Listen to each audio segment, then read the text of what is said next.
Reactions are still trailing the recent statement from the Nigerian National Petroleum Company Limited on its confirmation of a significant debt to its petrol suppliers. According to a statement by the Chief Corporate Communications Officer of NNPCL, Olufemi Soneye, the debt is threatening fuel supply sustainability. Nigerians are now calling for a complete overhaul of the Nigerian National Petroleum Company Limited, as they may still have to endure long queues at the filling stations. TVC News correspondent Abimbola Agbebi was out in Lagos State to monitor the situation. It is no surprise that top on the list of stories making headlines on the front pages of newspapers in Nigeria is fuel scarcity. These, no doubt, are not interesting times for Nigerians, as many still spend the night at fuel stations just to get the product. Till this morning now, I've been here till 2 o'clock to this time now. You can see me, I'm sleeping, so tired. A trip around town showed that some fuel stations, though open, had no activity, while fuel dispensing had long queues. It was not a pleasant weekend for these motorists, having spent hours on the queue. There were allegations that fuel was only sold into jerrycans, but at a high price. Since 12 o'clock, I don't for queue, at the queue. No, they sell cake, rubber. I want to buy fuel of 13K. They collected 2,000 from me before they will sell me, and I have to buy 11,000. Now, those were allegations made by motorists here as fuel scarcity in the country bites harder. But at the sight of a camera lens, the story changed as fuel attendants stopped dispensing. Reacting to the situation, Nigerian economist Muda Yusuf has called on NNPCL Limited to speak to Nigerians as fuel prices soar. Apart from the productivity issues, it has affected cost of transportation, cost of movement, especially for the ordinary people. As far as the PMS is concerned, NNPC is the sole importer of these products. So when we are having this kind of crisis, I expect the NNPC to come out and explain to Nigerians what exactly is the problem. On Sunday, the 1st of September, NNPCL finally admitted a significant debt to petrol suppliers, a story that has sparked reactions. How did this debt come about? That's the question. Is this something that has been from the previous government or something that just came? If you are to buy fuel for maybe 1,000 naira per litre, how much are you going to charge customers? So they are sitting on the money, they have to pay. And the president, Bola Tinubu, must overhaul NNPC. Overhaul NNPC, sack everybody. As it stands, some say walking into fuel stations to get fuel at an affordable price may now be a luxury every Nigerian earnestly yearns for. Abimbola Agbebi, TVC News, Lagos. All right, joining us for this conversation is the team lead Platforms Africa, Adiola Yusuf. Good morning. Good morning. It's good to have you join us. A pleasure to be on the program this morning. Now, like we saw in that report, questions are being asked by Nigerians, especially after the NNPCL came out to declare a profit. I think that was sometime last month. They declared of about 3 trillion naira or so, yes, a profit that they made. And now they are saying that there is a deficit. Initially, they were saying that there was climate issues was the challenge for the supply, the gaps. And then they also went ahead to say that there was just so many excuses. They didn't want to come out, and then the pressure must have been a lot for them, and they decided, you know what, this is the true picture. And there are still some who are saying, no, the NNPCL has not really given us the true picture of what the situation is. But from your perspective, talk to us. How did we get here? Okay, thank you so much. First of all, let me raise a two-point caveat before delving into this. The first one is for Nigerians to know that this sector we are talking about is one sector that we have little or no understanding of that sector, you know, on the part of people that are below the ladder. Maybe it's a deliberate attempt by those in government to keep, you know, enjoying that they keep doing it while people do not know what is happening. That is the first caveat. And, you know, I have to say that because it is very, very difficult for us to have a 30-minute program to suffer, to discuss everything, because so that we won't leave Nigerians more confused than we are meeting them now. That's the first one. The second one, has to do with the fact that the NNPCL, I don't speak for them. That has to be established. So then it is a company that has a lot of questions more than the answers that they are providing. Yes. And that will be intertwining with the first leg of the caveat that I raised. And I have to quickly say that so that Nigerians will be able to understand where we are coming from. Number one, to talk about this issue, remember that as much as the NNPC is trying to make explanation, there will still be other questions from the explanation that the NNPC has made. There is an issue of the Port Harcourt refinery ongoing. A lot of that issues like that the NNPC. But now to talk about this one now, I believe that the NNPC later came up to say the truth, quote and unquote, that Nigerians have been agitating to know about. And I will tell you that it is an attempt for an NNPC to push that to the presidency. It's a fact. Really? So that, yes. Now, the scenario is that up to this sample moment we are talking about, we are talking now, NNPC is still the sole importer of this product. Okay. So if you drive into any, a station branded, not NNPC, branded Mobile, Total, anything, the product they are selling was imported by NNPC. It was just through what they call throughput that they just get it to them. The question you ask is that why are those people not importing the product? The reason is that the landing cost is more than the amount that they are selling at the landing cost is more than the pump price. Okay. So that will, even yesterday from a story from Platform South Africa shows that the ex-depot price of the product, that's a product, the amount that the product is supposed to be sold at the depot is more than 700 naira.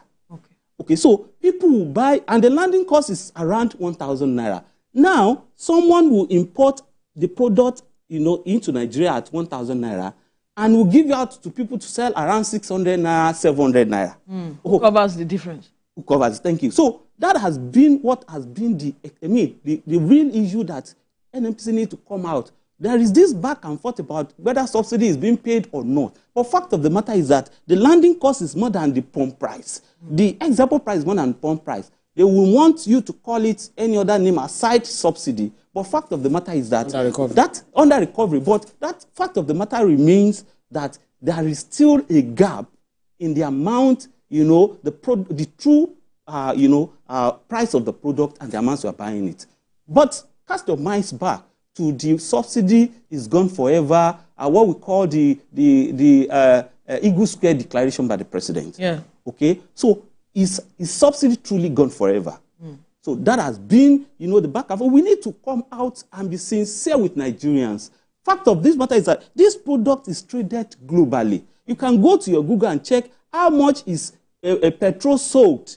You will see it in dollars. Convert it to naira. People that are living outside Nigeria, ask people from UK, if you convert how much they are buying a liter of the product in UK, it's over 2,000 naira. Now, we are buying less than that. The government is still saying they are not paying subsidy. Remember last time I think the CBN governor came out to say that so amount has been spent. The second day they denied that there was nothing like that. It was not approved to say that. So until we come out clear, until we come out clean, at the end of the day, the painful part of it is that the Nigerians are the ones suffering this. So why don't you tell them this is the true picture? And everyone will know how to manage resources. Everyone, now the band A, that we could see issues around band A, you will, houses that you see their, bulb on in the afternoon, you will not see that any longer. So people have the mentality, Nigerians are wise, they know how to manage. But in a situation when you don't even have the true picture of what is happening, it becomes, very difficult. Well, first and foremost, the Eagle Square declaration does not have forever in it. It was just subsidy is gone. So there was no point whether it was going to come back or not. It was just gone. Maybe because at that time. the president said later that there was no provision, for it, rather in the previous budget preparation as it is. Yeah. So, but then, as the NNPCL finally admitted that they are owing 6 billion naira, what does this reveal about the financial management of the company and the impact on the fuel supply chain? Okay, thank you. Before answering that question, let me talk about the subsidy is gone, whether it's gone or it's not gone forever. Yeah. Okay, so the impression is that subsidy is not paid any longer. Yeah. You understand? Yeah. But as we speak now, there is subsidy still ongoing. Obviously. And that has been what NNPC has come to confirm, that they are owing $6 billion. $6 billion.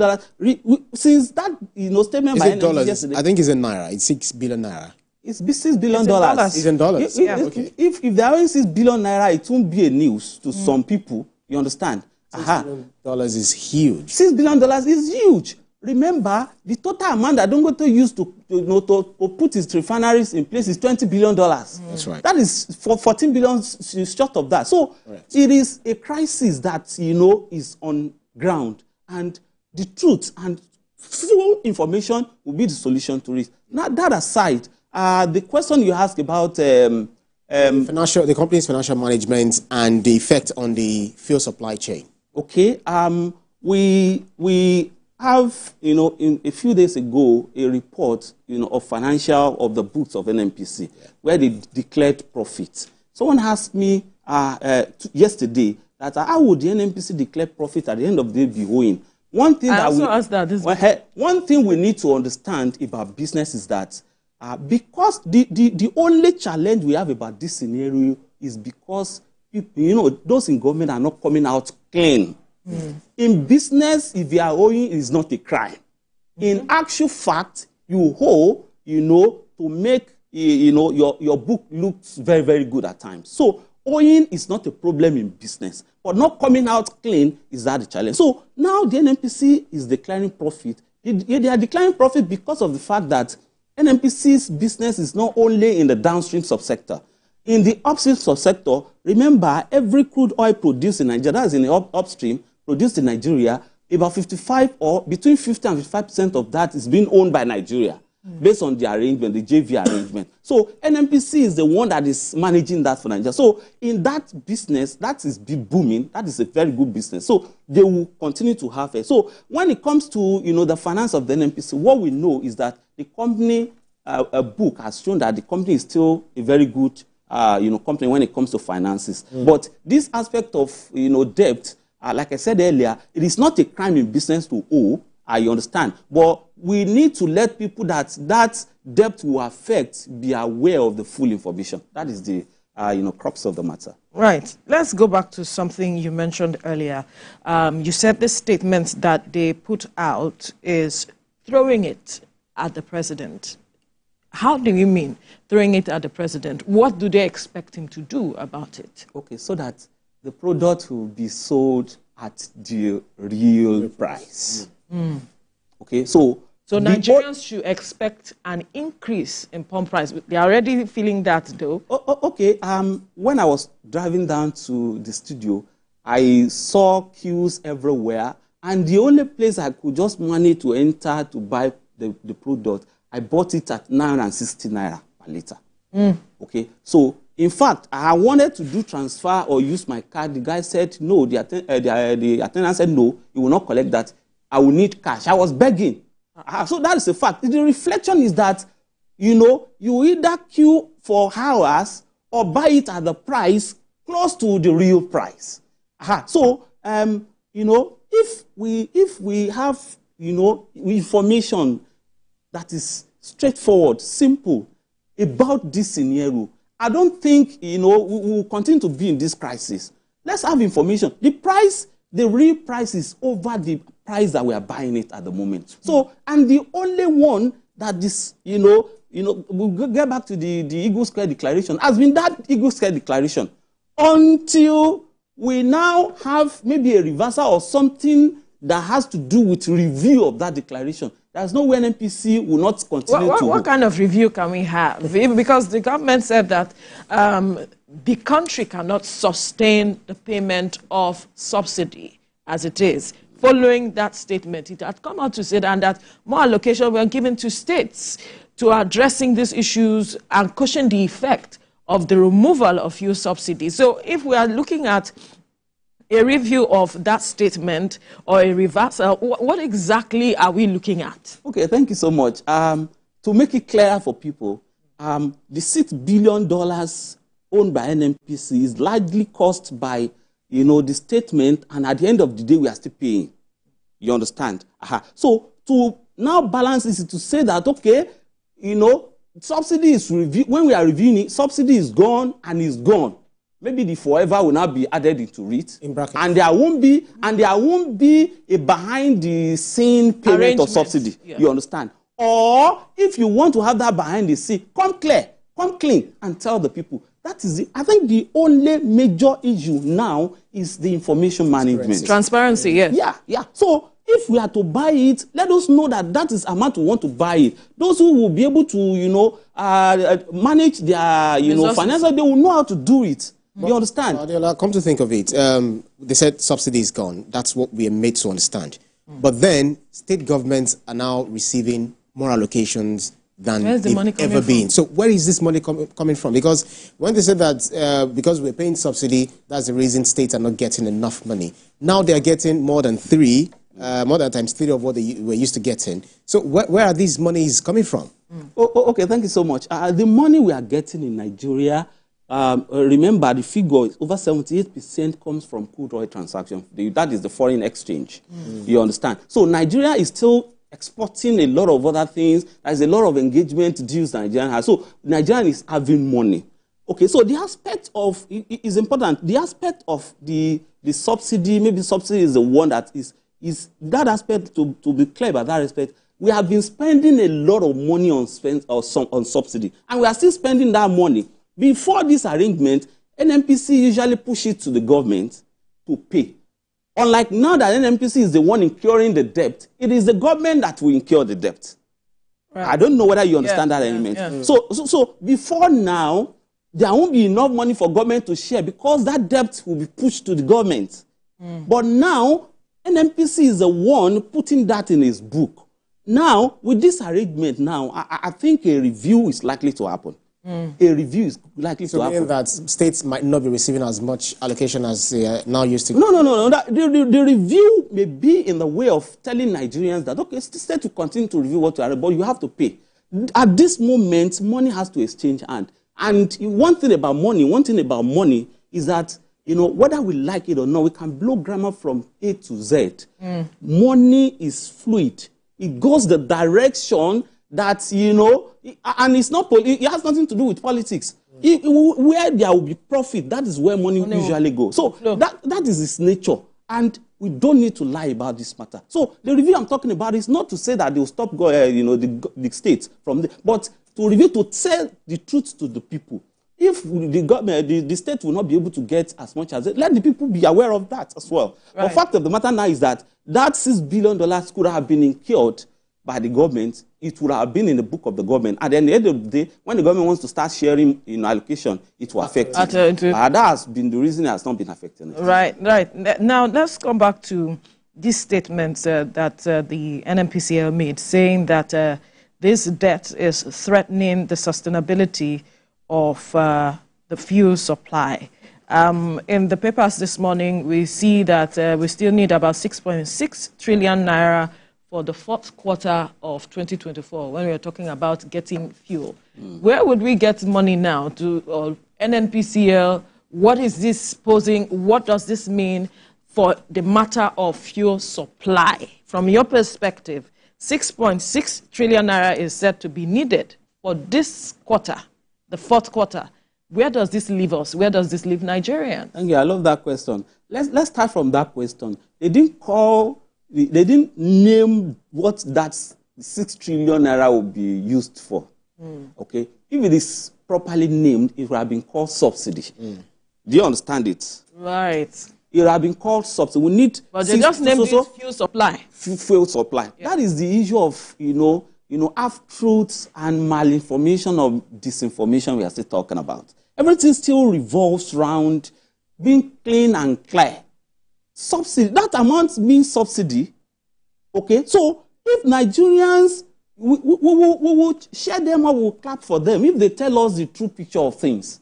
Because at the end of the day, we keep suffering. People are suffering sincerely. Absolutely. If you go to this, because the people are suffering, are tracking to work. And the major and the only, maybe the major solution to this is information, truth, transparency.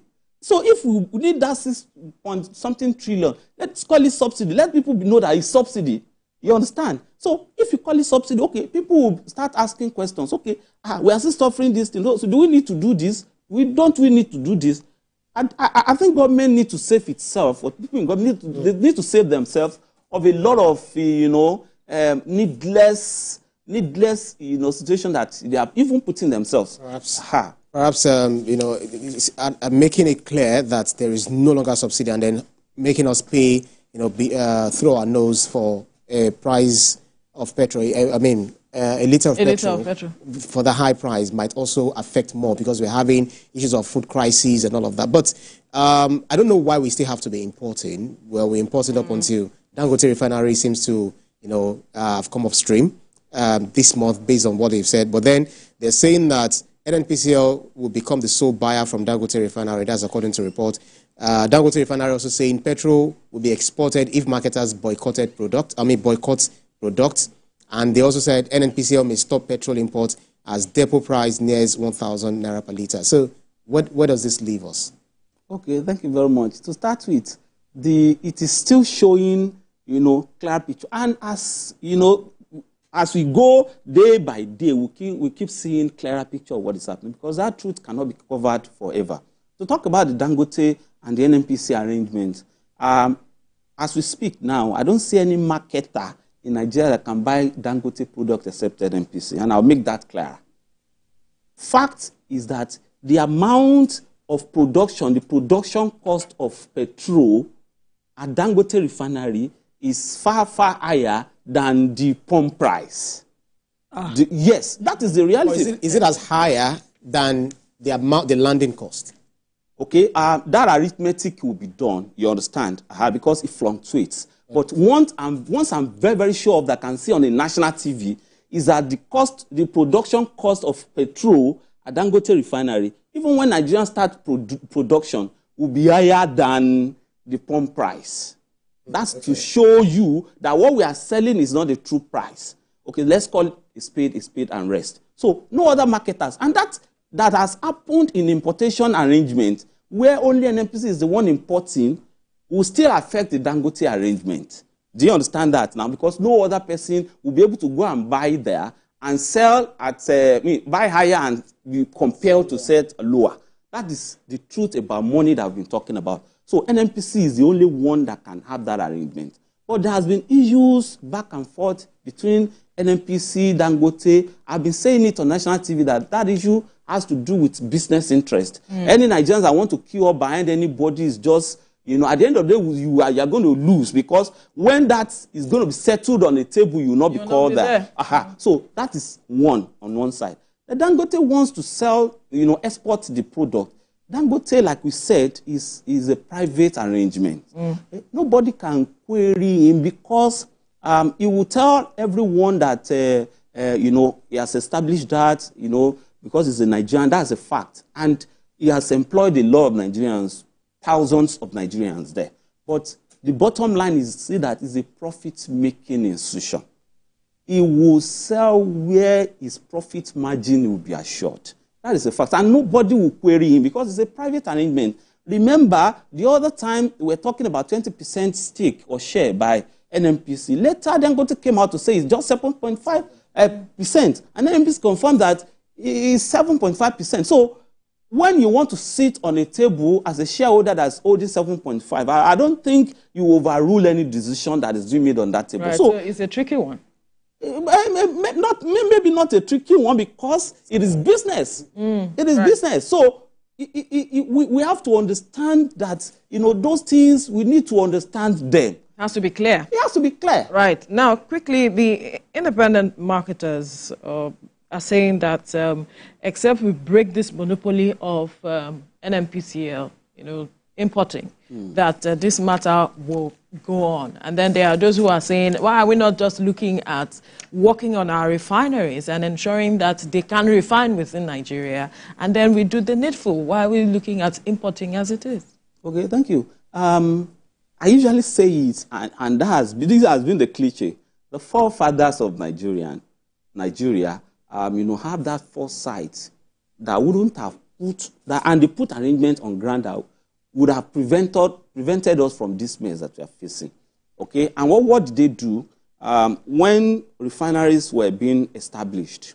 Because Nigerians are not producing country, so the cumulative capacity of those refineries is 445,000 barrels. 4 refineries, 2 in Port Harcourt, 1 in Warri, and 1 in Kaduna. Okay, so, and they did an allocation of production in country to be allocated to those refineries. What that means is that if Nigeria is producing 2 million barrels, for instance, 445,000 barrels out of that is allocated for in-country production and refining. What that will mean is that because we are producing the crude oil in Nigeria and our refineries are in Nigeria and the products are being allocated to the refineries in Nigeria, international politics or international whatsoever shouldn't affect that free flow of supply to Nigerians. That's right. Now, those refineries have stopped working. Now, 445,000 barrels of crude, if you are producing up to that, if you are still allocating up to that, is being swapped to get this product, to get refined products to Nigeria. Now, every day, we give jobs to refineries abroad. And now, the true state of those refineries, because we have been told that the works are ongoing on those refineries. The true state, we are yet the NNPC is drawing up some for private sector to come and take NNPC is now calling on private sectors to come and take over. Remember, part of lack of information or maybe deliberate misinformation or disinformation has been that these refineries were sold off some years ago by former President Olusegun Obasanjo. Yes, but it was reverted. In actual fact, I think Blue Star Company, if I'm not mistaken. Yeah, quickly because of time. Okay, Blue Star Company bought the Port Harcourt refinery and the Kaduna refinery. The company is being owned by Aliko Dangote. He started his refinery when former president, late President Umar Yar'Adua revoked those licenses. Nigerians went to meet Yar'Adua and told him it's not rocket science. These refineries will be back to shape. Just revoke it, and he revoked it. Today, we are calling on private sectors to come back. So let's be sincere with ourselves and save Nigerians that are suffering at fuel stations of this. He's leaving us where he started off. That we don't understand the NNPC, and there are more questions to ask about the NNPC. It's a complex matter. Thank you so much. I raised the caveat earlier. Team Lead Platforms Africa, thank you so much for your time on the program. My pleasure. Thanks for having me. Right.